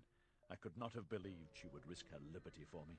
And yet, for what other cause could she have returned to Paris? For the cause which today takes us to England. And what is this cause? Demanded Aramis. Oh, you'll know it some day, Aramis. But at present I must imitate the discretion of the doctor's niece. Aramis smiled, as he remembered the tale he had told his friends on a certain evening. Well then, since she has left Paris, and you are sure of it, D'Artagnan, nothing prevents me, and I am ready to follow you. You say we are going to see Athos now, and if you will come thither, I beg you to make haste, for we have lost much time already. Apropos, inform Bazin. Will Bazin go with us? Asked Aramis. Perhaps so. At all events, it is best that he should follow us to Athos's. Aramis called Bazin, and after having ordered him to join them at Athos's residence, said, "Let us go then," at the same time taking his cloak, sword, and 3 pistols, opening uselessly 2 or 3 drawers to see if he could not find stray coin. When well assured this search was superfluous, he followed D'Artagnan, wondering to himself how this young guardsman should know so well who the lady was to whom he had given hospitality, and that he should know better than himself what had become of her. Only as they went out, Aramis placed his hand upon the arm of D'Artagnan, and looking at him earnestly, "You have not spoken of this lady," said he. "To nobody in the world, not even to Athos or Porthos. I have not breathed a syllable to them. Good enough." Tranquil on this important point, Aramis continued his way with D'Artagnan, and both soon arrived at Athos's dwelling. They found him holding his leave of absence in one hand, and Monsieur de Tréville's note in the other. "Can you explain to me what signify this leave of absence and this letter which I have just received?" said the astonished Athos. "My dear Athos, I wish, as your health absolutely requires it, that you should rest for a fortnight. Go then and take the waters of Forges, or any that may be more agreeable to you, and recuperate yourself as quickly as possible. Yours affectionate, de Tréville." "Well, this leave of absence and that letter mean that you must follow me, Athos." "To the waters of Forges?" "There or elsewhere." "In the king's service?" "Either the king's or the queen's. Are we not their majesties' servants?" At that moment Porthos entered. "Pardieu," said he, "here is a strange thing. Since when, I wonder, in the Musketeers did they grant men leave of absence without their asking for it?" "Since," said D'Artagnan, "they have friends who ask it for them." "Ah," said Porthos, "it appears there's something fresh here." "Yes, we are going," said Aramis. "To what country?" demanded Porthos. "My faith, I don't know much about it," said Athos. "Ask D'Artagnan." "To London, gentlemen," said D'Artagnan. "To London?" cried Porthos. "And what the devil are we going to do in London?" "That is what I am not at liberty to tell you, gentlemen. You must trust to me. But in order to go to London," added Porthos, "money is needed, and I have none." "Nor I," said Aramis. "Nor I," said Athos. "I have," replied D'Artagnan, pulling out his treasure from his pocket and placing it on the table. "There are in this bag 300 pistoles. Let each take 75. That is enough to take us to London and back. Besides, make yourselves easy. We shall not all arrive at London." "Why so?" "Because in all probability some one of us will be left on the road."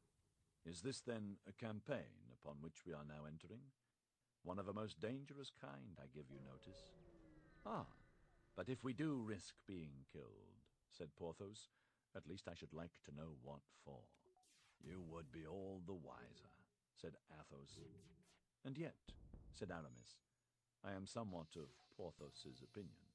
Is the king accustomed to give you such reasons? No. He says to you jauntily, 'Gentlemen, there is fighting going on in Gascony or in Flanders. Go and fight,' and you go there. Why? You need give yourselves no more uneasiness about this." "D'Artagnan is right," said Athos. "Here are our 3 leaves of absence, which came from Monsieur de Tréville, and here are 300 pistoles, which came from I don't know where. So let us go and get killed where we are told to go. Is life worth the trouble of so many questions? D'Artagnan, I am ready to follow you. And I also, said Porthos. And I also, said Aramis. And indeed I am not sorry to quit Paris. I had need of distraction. Well, you will have distractions enough, gentlemen, be assured, said D'Artagnan. And now, when are we to go? Asked Athos. Immediately, replied D'Artagnan. We have not a minute to lose. Hello, Grimaud, Planchet, Mousqueton, Bazin, cried the four young men, calling their lackeys. Clean my boots and fetch the horses from the hotel. Each musketeer was accustomed to leave at the general hotel, as at a barrack, his own horse and that of his lackey. Planchet, Grimaud, Mousqueton, and Bazin set off at full speed. Now, let us lay down the plan of campaign, said Porthos. Where do we go first? To Calais, said D'Artagnan. That is the more direct line to London. Well, said Porthos, this is my advice. Speak. 4 men travelling together would be suspected. D'Artagnan will give each of us his instructions. I will go by the way of Boulogne, to clear the way. Athos will set out 2 hours after by that of Amiens. Aramis will follow us by that of Noyon. As to D'Artagnan, he will go by what route he thinks is best, in Planchet's clothes, while Planchet will follow us like D'Artagnan in the uniform of the guards. Gentlemen, said Athos, my opinion is that it is not proper to allow lackeys to have anything to do in such an affair. A secret may by chance be betrayed by gentlemen, but it is almost always sold by lackeys. Porthos's plan appears to me to be impracticable, said D'Artagnan. Inasmuch as I am myself ignorant of what instructions I can give you, I am the bearer of a letter, that is all. I have not, and I cannot make 3 copies of that letter because it is sealed. We must then, as it appears to me, travel in company. This letter is here in this pocket, and he pointed to the pocket which contained the letter. If I should be killed, one of you must take it and continue the route. If he be killed, it will be another's turn, and so on. Provided a single one arrives, that is all that is required. Bravo, D'Artagnan! Your opinion is mine, cried Athos. Besides, we must be consistent. I am going to take the waters, you will accompany me. Instead of taking the waters of Forges, I go and take sea waters. I am free to do so. If anyone wishes to stop us, I will show Monsieur de Tréville's letter, and you will show your leaves of absence. If we are attacked, we will defend ourselves. If we are tried, we will stoutly maintain that we were only anxious to dip ourselves a certain number of times in the sea. They would have an easy bargain of 4 isolated men, whereas 4 men together make a troop. We will arm our 4 lackeys with pistols and musketoons. If they send an army out against us, we will give battle, and the survivor, as D'Artagnan says, will carry the letter. Well said, cried Aramis. You don't often speak, Athos, but when you do speak, it is like St. John of the Golden Mouth. I agree to Athos's plan. And you, Porthos? I agree to it too, said Porthos, if D'Artagnan approves of it. D'Artagnan, being the bearer of the letter, is naturally the head of the enterprise. Let him decide, and we will execute. Well, said D'Artagnan, I decide that we should adopt Athos's plan, and that we set off in half an hour. Agreed, shouted the 3 musketeers in chorus. Each one, stretching out his hand to the bag, took his 75 pistoles and made his preparations to set out at the time appointed. Chapter 20. The Journey. At 2 o'clock in the morning, our 4 adventurers left Paris by the Barrière Saint-Denis. As long as it was dark, they remained silent. In spite of themselves, they submitted to the influence of the obscurity and apprehended ambushes on every side. With the first rays of day, their tongues were loosened. With the sun, gaiety revived. It was like the eve of a battle. The heart beat, the eyes laughed, and they felt that the life they were perhaps going to lose was, after all, a good thing. Besides, the appearance of the caravan was formidable. The black horses of the musketeers, their martial carriage, with the regimental step of these noble companions of the soldier, would have betrayed the most strict incognito.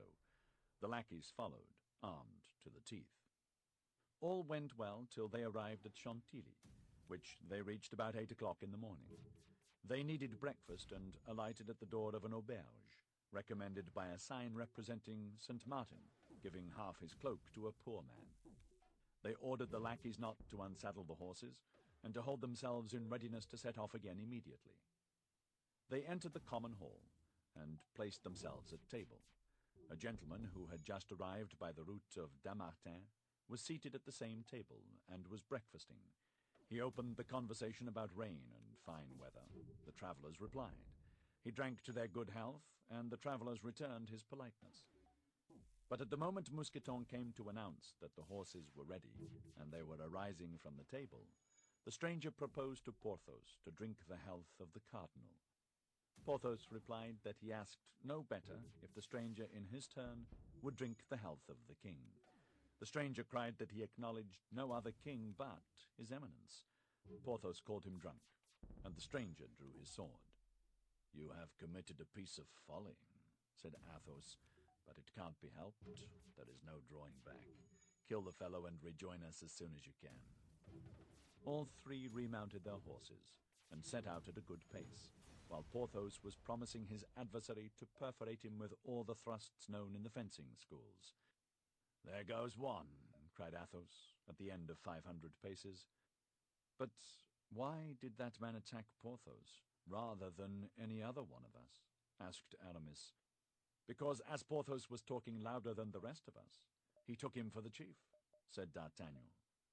"I always said that this cadet from Gascony was a well of wisdom," murmured Athos, and the travellers continued their route.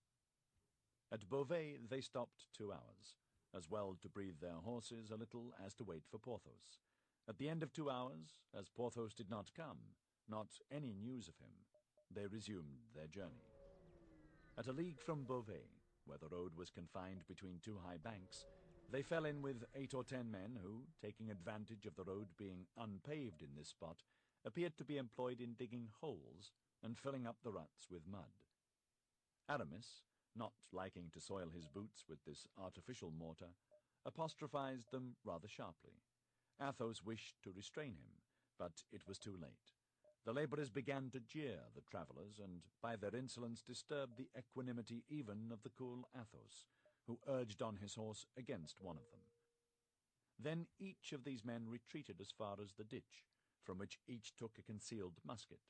The result was that our 7 travellers were outnumbered in weapons. Aramis received a ball which passed through his shoulder, and Mousqueton another ball which lodged in the fleshy part which belongs to the lower portion of the loins. Therefore Mousqueton alone fell from his horse, not because he was severely wounded, but not being able to see the wound, he judged it to be more serious than it really was. "It was an ambuscade," shouted D'Artagnan. "Don't waste a charge. Forward!" Aramis, wounded as he was, seized the mane of his horse, which carried him on with the others. Mousqueton's horse rejoined them, and galloped by the side of his companions. "That will serve us for a relay," said Athos. "I would rather have had a hat," said D'Artagnan. "Mine was carried away by a ball. By my faith, it is very fortunate that the letter was not in it." "They'll kill poor Porthos when he comes up," said Aramis. "If Porthos were on his legs, he would have rejoined us by this time," said Athos. "My opinion is that, on the ground, the drunken man was not intoxicated." They continued at their best speed for 2 hours, although the horses were so fatigued that it was to be feared they would soon refuse service. The travellers had chosen crossroads in the hope that they might meet with less interruption, but at Crèvecoeur, Aramis declared he could proceed no farther. In fact, it required all the courage which he concealed beneath his elegant form and polished manner to bear him so far. He grew more pale every minute, and they were obliged to support him on his horse. They lifted him off at the door of a cabaret, left Bazin with him, who, besides, in a skirmish was more embarrassing than useful, and set forward again in the hope of sleeping at Amiens. "Morbleu," said Athos, as soon as they were again in motion. "Reduced to 2 masters and Grimaud and Planchet. Morbleu!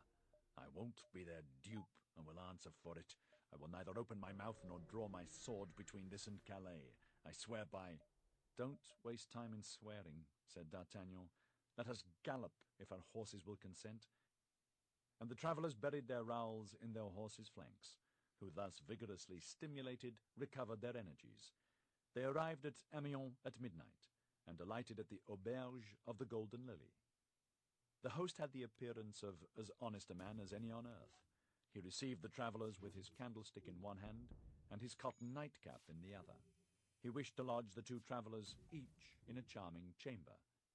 But unfortunately these charming chambers were at the opposite extremities of the hotel. D'Artagnan and Athos refused them.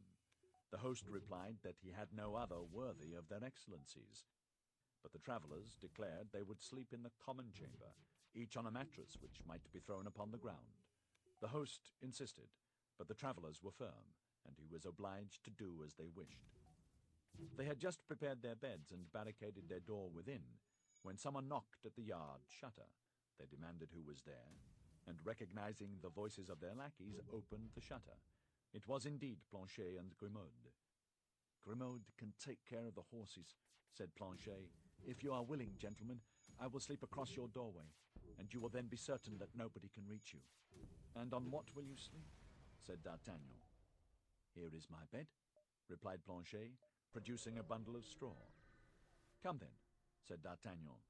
"You are right. Mine host's face does not please me at all. It is too gracious." "Nor me either," said Athos. Planchet mounted by the window and installed himself across the doorway, while Grimaud went and shut himself up in the stable, undertaking that by 5 o'clock in the morning he and the 4 horses should be ready. The night was quiet enough.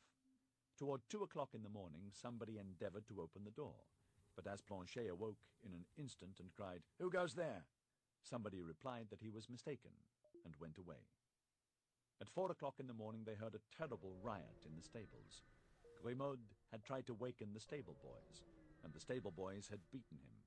When they opened the window, they saw the poor lad lying senseless, with his head split by a blow with a pitchfork. Planchet went down into the yard, and wished to saddle the horses, but the horses were all used up. Mousqueton's horse, which had travelled for 5 or 6 hours without a rider the day before, might have been able to pursue the journey. But by an inconceivable error, the veterinary surgeon, who had been sent for, as it appeared, to bleed one of the host's horses, had bled Mousqueton's.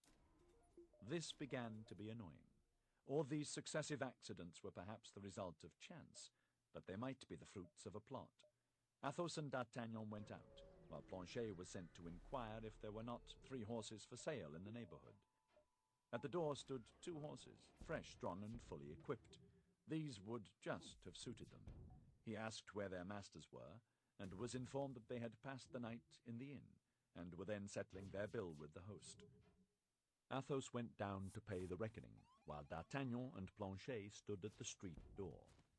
The host was in a lower and back room, to which Athos was requested to go. Athos entered without the least mistrust, and took out 2 pistoles to pay the bill. The host was alone, seated before his desk, one of the drawers of which was partly open. He took the money which Athos offered to him, and after turning it over and over in his hands, suddenly cried out that it was bad, and that he would have him and his companions arrested as forgers. "You blackguard!" cried Athos, going toward him. "I'll cut your ears off." At the same instant, 4 men, armed to the teeth, entered by the side doors and rushed upon Athos. "I am taken!" shouted Athos, with all the power of his lungs. "Go on, D'Artagnan! Spur! Spur!" And he fired 2 pistols. D'Artagnan and Planchet did not require twice bidding. They unfastened the 2 horses that were waiting at the door, leaped upon them, buried their spurs in their sides, and set off at full gallop. "Do you know what has become of Athos?" asked D'Artagnan of Planchet as they galloped on. "Ah, monsieur," said Planchet, "I saw one fall at each of his 2 shots, and he appeared to me through the glass door to be fighting with his sword with the others." "Brave Athos," murmured D'Artagnan, "and to think that we are compelled to leave him. Maybe the same fate awaits us 2 paces hence. Forward, Planchet, forward! You are a brave fellow." "As I told you, monsieur," replied Planchet, "Picards are found out by being used. Besides, I am here in my own country, and that excites me." And both, with free use of the spur, arrived at Saint-Omer without drawing bit. At Saint-Omer, they breathed their horses with the bridles passed under their arms for fear of accident, and ate a morsel from their hands on the stones of the street. After, they departed again. At 100 paces from the gates of Calais, D'Artagnan's horse gave out, and could not by any means be made to get up again, the blood flowing from his eyes and his nose. There still remained Planchet's horse, but he stopped short, and could not be made to move a step. Fortunately, as we have said, they were within 100 paces of the city. They left their 2 nags upon the high road, and ran toward the quay. Planchet called his master's attention to a gentleman who had just arrived with his lackey, and only preceded them by about 50 paces. They made all speed to come up to this gentleman, who appeared to be in great haste. His boots were covered with dust, and he inquired if he could not instantly cross over to England. "Nothing would be more easy," said the captain of a vessel ready to set sail, "but this morning came an order to let no one leave without express permission from the cardinal."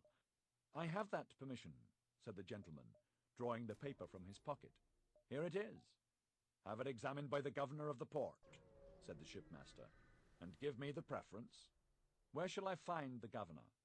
"At his country house." "And that is situated?" "At a quarter of a league from the city. Look, you may see it from here, at the foot of that little hill, that slated roof." "Very well," said the gentleman, and with his lackey he took the road to the governor's country house. D'Artagnan and Planchet followed the gentleman at a distance of 500 paces. Once outside the city, D'Artagnan overtook the gentleman as he was entering a little wood. "Monsieur, you appear to be in great haste." "No one can be more so, monsieur." "I am sorry for that," said D'Artagnan, "for as I am in great haste likewise, I wish to beg you to render me a service." "What?" "To let me sail first." "That's impossible," said the gentleman. "I have travelled 60 leagues in 40 hours, and by tomorrow at midday I must be in London. I have performed that same distance in 40 hours, and by 10 o'clock in the morning I must be in London. Very sorry, monsieur, but I was here first, and will not sail second. I am sorry too, monsieur, but I arrived second and must sail first." "The king's service," said the gentleman. "My own service," said D'Artagnan. "But this is a needless quarrel you seek with me, as it seems to me. Parbleu, what do you desire it to be? What do you want? Would you like to know?" "Certainly." "Well then, I wish that order of which you are bearer, seeing that I have not one of my own and must have one." "You jest, I presume." "I never jest. Let me pass." "You shall not pass. My brave young man, I will blow out your brains." "Hola, Lubin, my pistols!" "Planchet," called out D'Artagnan, "take care of the lackey. I will manage the master." Planchet, emboldened by the first exploit, sprang upon Lubin, and being strong and vigorous, he soon got him on the broad of his back and placed his knee upon his breast. "Go on with your affair, monsieur," cried Planchet. "I have finished mine." Seeing this, the gentleman drew his sword and sprang upon D'Artagnan, but he had too strong an adversary. In 3 seconds D'Artagnan had wounded him 3 times, exclaiming at each thrust, "One for Athos, one for Porthos, and one for Aramis." At the 3rd hit, the gentleman fell like a log. D'Artagnan believed him to be dead, or at least insensible, and went toward him for the purpose of taking the order. But the moment he extended his hand to search for it, the wounded man, who had not dropped his sword, plunged the point into D'Artagnan's breast, crying, "One for you!" "And one for me, the best for last!" cried D'Artagnan, furious, nailing him to the earth with a 4th thrust through his body. This time the gentleman closed his eyes and fainted. D'Artagnan searched his pockets, and took from one of them the order for the passage. It was in the name of Comte de Wardes. Then, casting a glance on the handsome young man, who was scarcely 25 years of age, and whom he was leaving in his gore, deprived of sense and perhaps dead, he gave a sigh for that unaccountable destiny which leads men to destroy each other for the interests of people who are strangers to them, and who often do not even know that they exist. But he was soon aroused from these reflections by Lubin, who uttered loud cries and screamed for help with all his might. Planchet grasped him by the throat and pressed as hard as he could. "Monsieur," said he, "as long as I hold him in this manner he can't cry, I'll be bound. But as soon as I let go, he will howl again. I know him for a Norman, and Normans are obstinate." In fact, tightly held as he was, Lubin endeavored still to cry out. "Stay," said D'Artagnan, and taking out his handkerchief, he gagged him. "Now," said Planchet, "let us bind him to a tree." This being properly done, they drew the Comte de Wardes close to his servant, and as night was approaching, and as the wounded man and the bound man were at some little distance within the wood, it was evident they were likely to remain there till the next day. "And now," said D'Artagnan, "to the governor's." "But you are wounded, it seems," said Planchet. "Oh, that's nothing. Let us attend to what is more pressing first, and then we will attend to my wound. Besides, it does not seem very dangerous." And they both set forward as fast as they could toward the country house of the worthy functionary. The Comte de Wardes was announced, and D'Artagnan was introduced. "You have an order signed by the cardinal?" said the governor. "Yes, monsieur," replied D'Artagnan. "Here it is." "Ah, it is quite regular and explicit," said the governor. "Most likely," said D'Artagnan. "I am one of his most faithful servants. It appears that His Eminence is anxious to prevent someone from crossing to England." "Yes, a certain D'Artagnan, a Béarnese gentleman who left Paris in the company with 3 of his friends, with the intention of going to London." "Do you know him personally?" said the governor. "Whom?" "This D'Artagnan." "Perfectly well. Describe him to me, then." "Nothing more easy." And D'Artagnan gave, feature for feature, a description of the Comte de Wardes. "Is he accompanied?" "Yes, by a lackey named Lubin. We will keep a sharp lookout for them, and if we lay hands on them, His Eminence may be assured they will be reconducted to Paris under a good escort.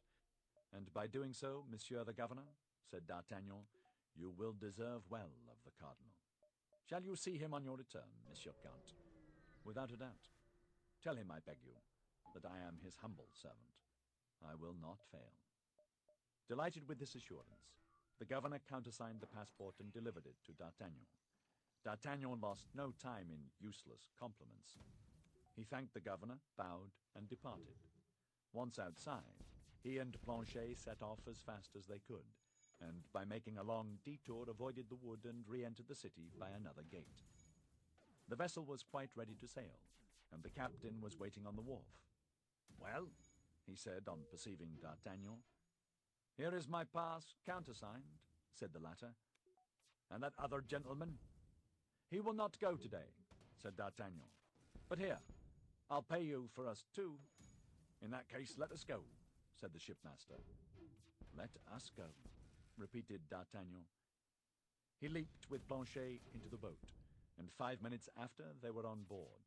It was time, for they had scarcely sailed half a league, when D'Artagnan saw a flash and heard a detonation. It was the cannon which announced the closing of the port. He had now leisure to look to his wound. Fortunately, as D'Artagnan had thought, it was not dangerous. The point of the sword had touched a rib, and glanced along the bone. Still further, his shirt had stuck to the wound, and he had lost only a few drops of blood. D'Artagnan was worn out with fatigue. A mattress was laid upon the deck for him. He threw himself upon it and fell asleep. On the morrow, at break of day, they were still 3 or 4 leagues from the coast of England. The breeze had been so light all night, they had made but little progress. At 10 o'clock the vessel cast anchor in the harbour of Dover, and at 10:30 D'Artagnan placed his foot on English land, crying, "Here I am at last." But that was not all. They must get to London. In England the post was well served.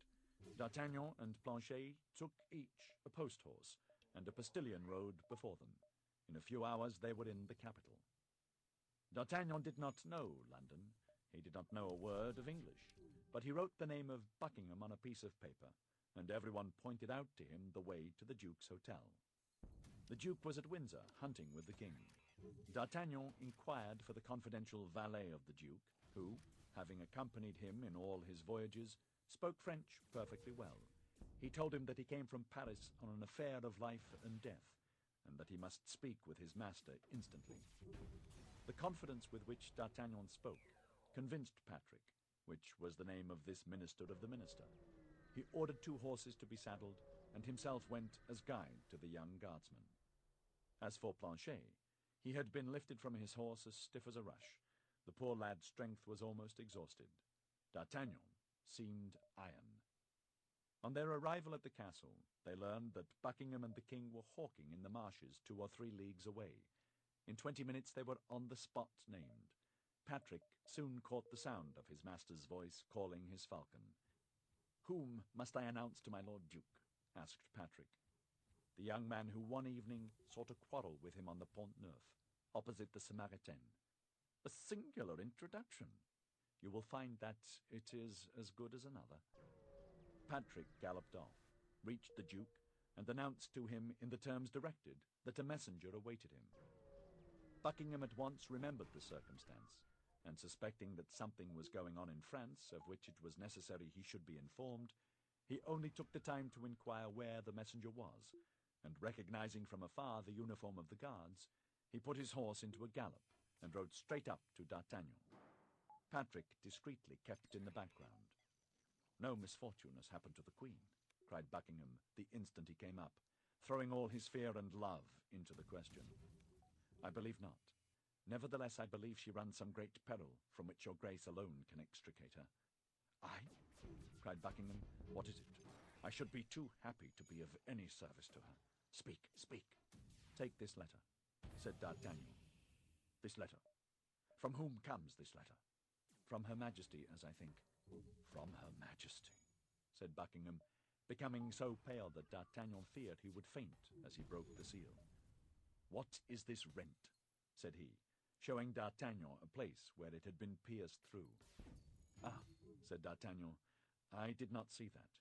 It was the sword of the Comte de Wardes, which made that hole when he gave me a good thrust in the breast." "You are wounded," said Buckingham, as he opened the letter. "Oh, nothing but a scratch," said D'Artagnan. "Just heaven, what have I read?" cried the Duke. "Patrick, remain here, or rather join the king, wherever he may be, and tell his Majesty that I humbly beg him to excuse me, but an affair of the greatest importance recalls me to London. Come, monsieur, come." And both set off towards the capital at full gallop. Chapter 21. The Countess de Winter. As they rode along, the Duke endeavored to draw from D'Artagnan not all that had happened, but what D'Artagnan himself knew. By adding all that he heard from the mouth of the young man to his own remembrances, he was enabled to form a pretty exact idea of a position of the seriousness of which, for the rest, the Queen's letter, short but explicit, gave him the clue. But that which astonished him most was that the cardinal, so deeply interested in preventing this young man from setting his foot in England, had not succeeded in arresting him on the road. It was then upon the manifestation of this astonishment that D'Artagnan related to him the precaution taken, and how, thanks to the devotion of his 3 friends, whom he had left scattered and bleeding on the road, he had succeeded in coming off with a single sword thrust, which had pierced the Queen's letter, and for which he had repaid Monsieur de Wardes with such terrible coin. While he was listening to this recital, delivered with the greatest simplicity, the Duke looked from time to time at the young man with astonishment, as if he could not comprehend how so much prudence, courage, and devotedness could be allied with a countenance which indicated not more than 20 years. The horses went like the wind, and in a few minutes they were at the gates of London. D'Artagnan imagined that on arriving in town the Duke would slacken his pace, but it was not so. He kept on his way at the same rate, heedless about upsetting those whom he met on the road. In fact, in crossing the city, 2 or 3 accidents of this kind happened. But Buckingham did not even turn his head to see what became of those he had knocked down. D'Artagnan followed him amid cries which strongly resembled curses. On entering the court of his hotel, Buckingham sprang from his horse, and without thinking what became of the animal, threw the bridle on his neck and sprang toward the vestibule. D'Artagnan did the same, with a little more concern, however, for the noble creatures, whose merits he fully appreciated. but he had the satisfaction of seeing 3 or 4 grooms run from the kitchens and the stables and busy themselves with the steeds. The Duke walked so fast that D'Artagnan had some trouble in keeping up with him.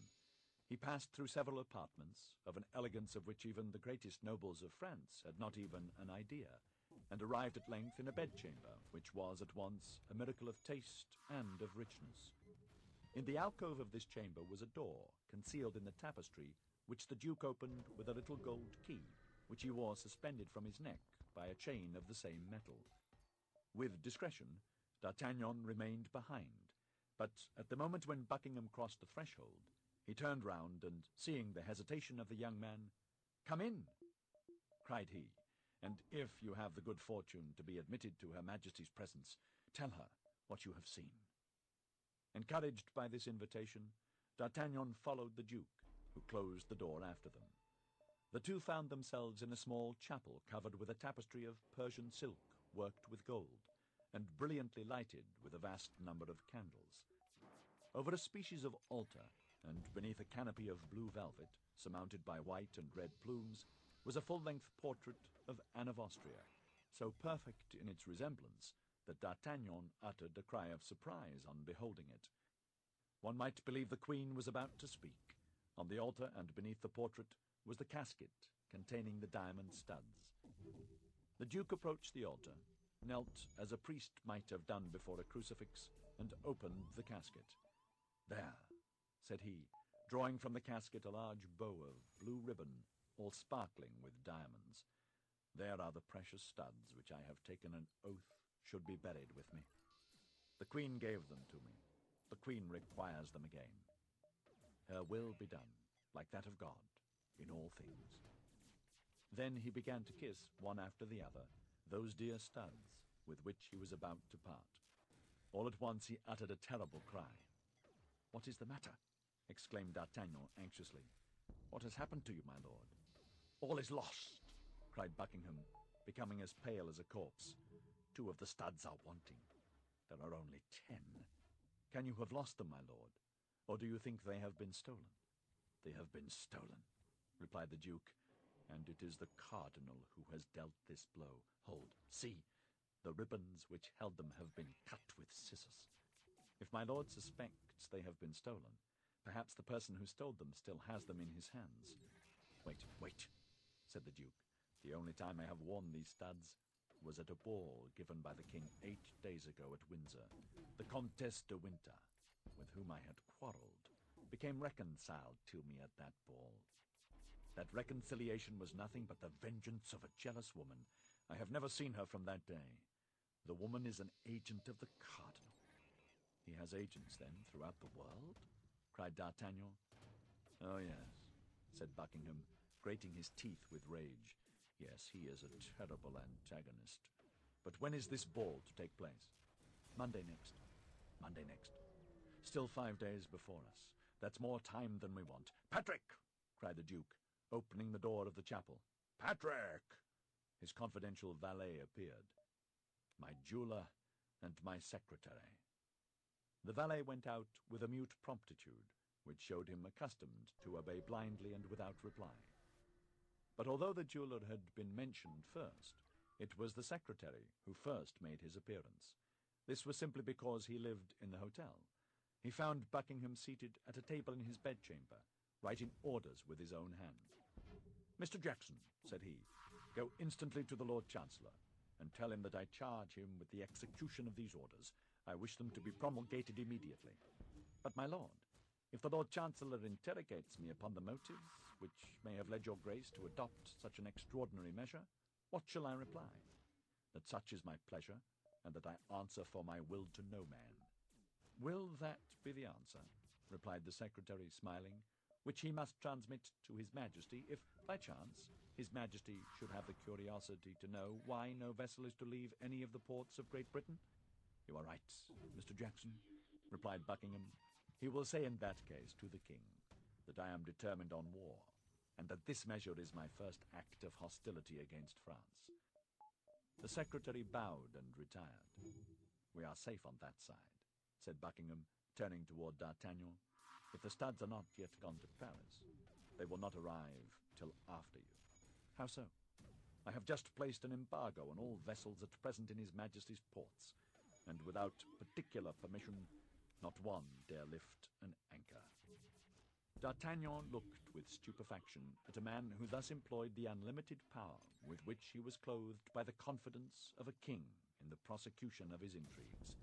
Buckingham saw by the expression of the young man's face what was passing in his mind, and he smiled. "Yes," said he, "yes. Anne of Austria is my true queen. Upon a word from her, I would betray my country. I would betray my king. I would betray my God.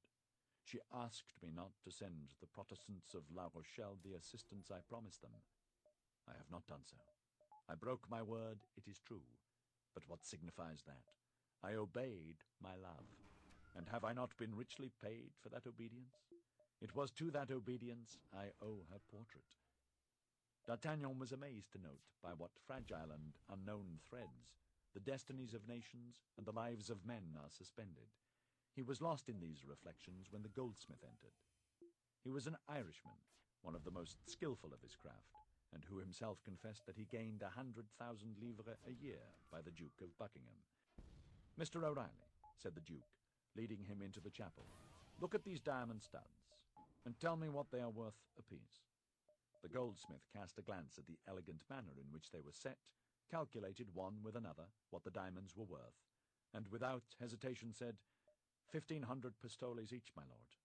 How many days would it require to make 2 studs exactly like them? You see there are 2 wanting. 8 days, my lord. I will give you 3,000 pistoles apiece, if I can have them by the day after tomorrow. My lord, they shall be yours. You are a jewel of a man, Mr. O'Reilly, but that is not all. These studs cannot be trusted to anybody. It must be done in the palace. Impossible, my lord.